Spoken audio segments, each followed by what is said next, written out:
Hi there, everybody. This is Amber Johnson with Helping the Good People here in Tucson. I am in my room, on my bed, out of this whole house with all these ladies that I'm residing with. This is the coldest room. I'm very comfortable. How are you guys doing tonight? I don't know if you can see, but in front of me, I have my healing stones that I like to work with. And I'm learning and growing, of course, in my healing with stones. This right here is my quartz crystal. This is my new baby that I got at Hippie Gypsy. This little guy cost me about $9, and it's very, very powerful. It actually is very good at expressing yourself and aligning your chakras all in one. Black tourmaline. I actually got this baby in Sedona at the Metaphysics shop. The one and only, right in the center of downtown Sedona. Beautiful, huh? This little guy I carry with me all the time.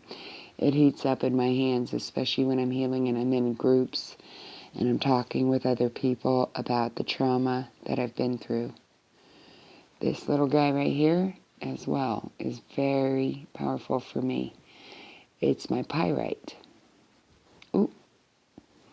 This guy definitely sends an energy surge throughout the whole entire room when I'm feeling really good. This is smoky quartz. That's right. This wards off a lot of negativity. It keeps you protected. It's very good, and with a worry stone too. I found this finally, tiger's eye. I can't seem to keep the tiger eye though. This piece though I just found, it was like a couple bucks at one of the shops down on 4th Avenue. This is pretty cool. I'm hoping that this one doesn't get lost too. One of them went down the toilet once. When I flushed the toilet, it fell out of my pocket and went down the drain. The other one a friend took from me. This one I'm hanging on to. I usually like to put a lot of stones in my pocket when I leave, usually for myself or just carrying around and using when I feel it necessary to pull them out. But then at other times, it seems that I meet people that are going through a hard time or a little stressed out, and I pull one out, and it seems that I'm carrying it for them. So I tend to give away my stones. But you know, they're pretty cheap. And you'd be surprised at how many people enjoy just holding the stone. I teach my kids. My son says, "Mom, what's good for anger?" And I tell him, "Let's read." It turns out that black onyx is actually very good for anger. For those of you guys that are interested and want to look into black onyx or any of these other stones, I highly recommend it. I like to keep them with me. This little guy came from Sedona. I was on a hike, and I usually like to collect rocks everywhere I go. And I taught my kids how to find the most unusual, unique ones.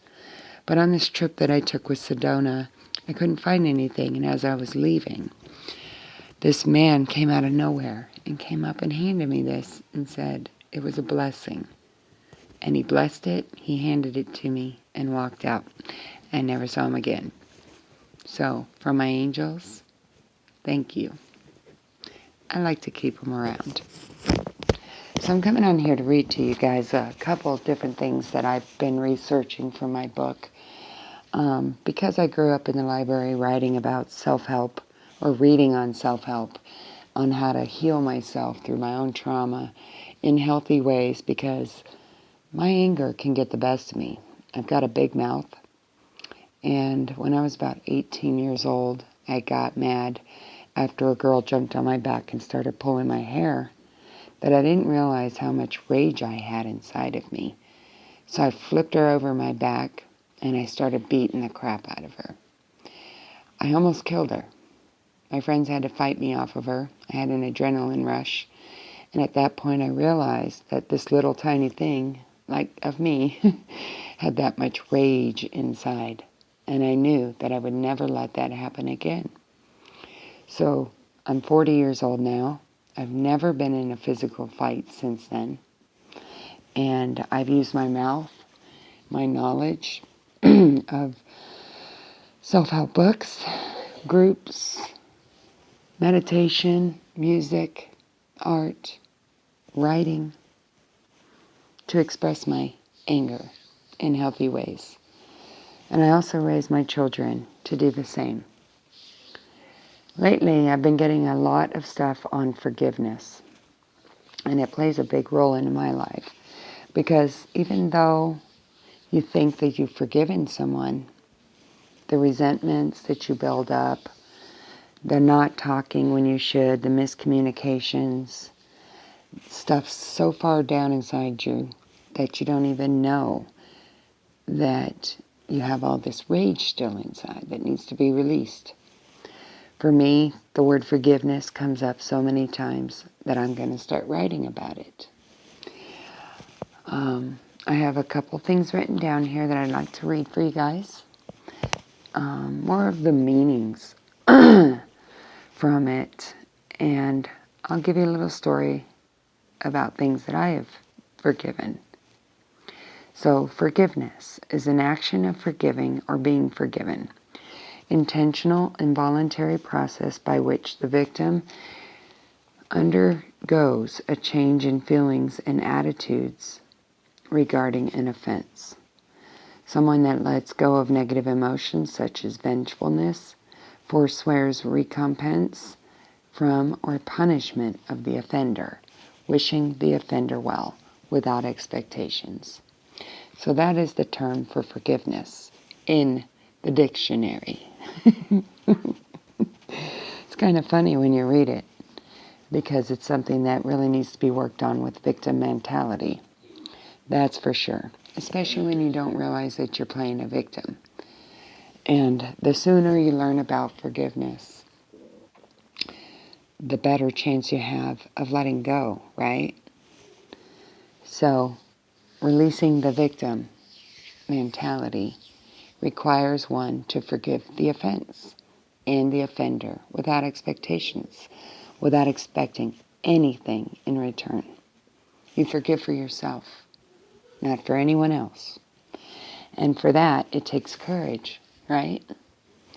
So courage is the ability to do what needs to be done or to feel what needs to be felt in spite of our fear. Willingness to risk or act even when we are frightened or in pain. So doing what needs to be done no matter what is in front of you. That is what courage is. That's a big one. It takes a lot of courage to face your fears. Risk is necessary for change and necessary.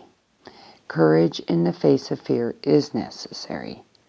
Voicing our fears takes away the power of fear.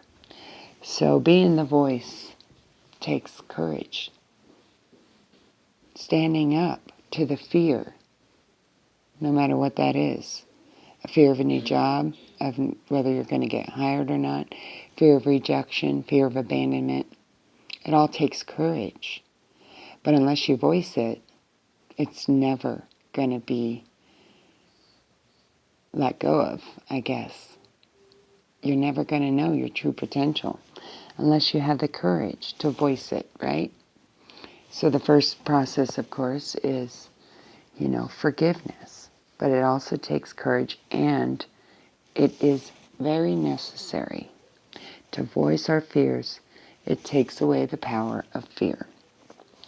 Courage is facing the necessary changes needed to move forward. Yes? What do you think so far? The next thing that I have done a little research on, which comes apparent to me, which some of us, we don't even know. We hear it all the time, which is codependency. A lot of us are like, no, we're not codependent. No, we're so independent and we don't need anybody. But what we don't realize is that we're trapped in a little bit of a cage. We're trapped in what's called the codependent cage, which is we put others' needs, wants, and demands before our own, right? That is being codependent. What is it? Usually codependent is linked to someone being in a relationship with someone addicted to drugs, alcohol, sex addiction, anything of this sort. However, there are much greater attributes than those three, right? Makes one think, huh? What are you codependent about? What do you hold on to the most that you're afraid to let go of? What is it that you're addicted to? Cigarettes? Alcohol? Drugs? Sex? Power and control? The need to be right all the time? Those are all codependent behaviors and addictions, right? But there's also the other part that comes with the codependency, which is emotional dependency.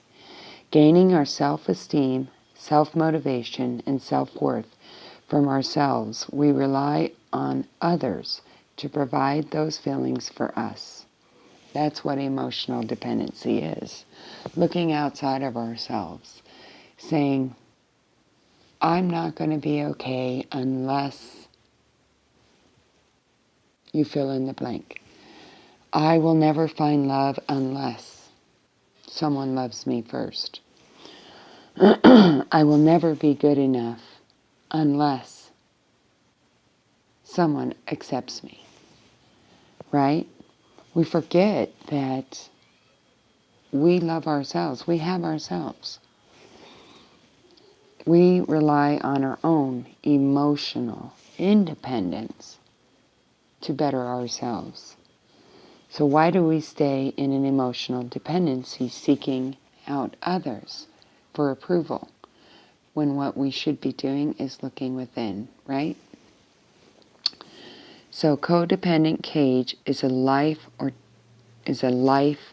death penalty, right? Causing denial and depression. Breaking free takes courage and support from friends or a group. Now, from what I read, those types of groups where you can find the type of friends are actually through Al-Anon, AA, Sex Anonymous, therapy. For me, I took anger management, I took creative recovery, I've taken bipolar classes because I wanted to know more about bipolar. There's independent therapy that you can also attempt. There's also group therapy, grief counseling, so many forms of types of support that you can seek out for others that are trapped in emotional dependency. I guarantee they have a class or a group out there named Emotional Dependency. How much you want to bet? So no one can fill us with confidence, independency, or a sense of self-worth in ourselves, our higher source. Awareness of mind versus heart. This is just one part of my video, as I have to keep it short for YouTube, 15 minutes or less, or it kicks me out. I'm working on setting up my channel to extend these topics more for an hour for your pleasure. I always accept insight, questions, inspiration, not hate. Don't hate on my channel. Please keep your comments nice and respectful as my children watch these. Stay tuned for Part 2.